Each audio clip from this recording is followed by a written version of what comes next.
Des légumes tous les jours, c'est la mort des poignées d'amour. Sur le marché du cours Lafayette à Toulon, Georges Perpès remet au goût du jour une ancienne tradition qui remonte au Moyen-Âge, la criée. Un crieur public sillonnait les campagnes françaises pour y colporter les nouvelles. Georges, chaque dimanche, déclame les informations locales et surtout des lettres écrites par les habitants du quartier. Avec un seul mot d'ordre, ne rien censurer. Le principe de cette histoire-là, c'est de savoir si on peut avoir une liberté d'expression dans la rue. Et je pense que c'est important. Et que les gens puissent avoir confiance et disent, bon, mais voilà, il y a un lieu où il y a quelqu'un qui va dire exactement ce qu'on a écrit. Parce que tout ce que je lis, c'est vous qui l'écrivez. Hein. Moi, je suis un porte-voix, c'est tout. Hein. Toute la semaine, les gens déposent leurs messages anonymes dans des cages à lettres qui se trouvent chez les commerçants des alentours. Le dimanche suivant, poèmes, mots doux ou encore coup de gueule, tout est crié sur la place publique avec humour ou gravité.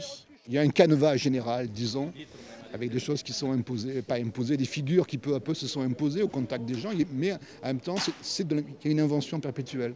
Et ça va dépendre, bon, effectivement, comment je vais être, et puis comment va être l'actualité, et comment les gens vont être aussi. C'est bien sympathique. Et puis bon, les petits messages aussi, hein, finalement, ça peut apporter quelques résultats quand il y a des doléances, par exemple. Et en effet, pour certains, l'occasion ne se rate pas, comme cette jeune femme qui a même pensé à son patron. Une petite annonce parce qu'il cherche une femme, donc je me suis dit pourquoi pas. Hein.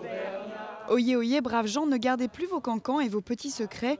Georges Perpès, du haut de sa pierre de crier, les dévoile pour vous, avec en prime une petite chanson.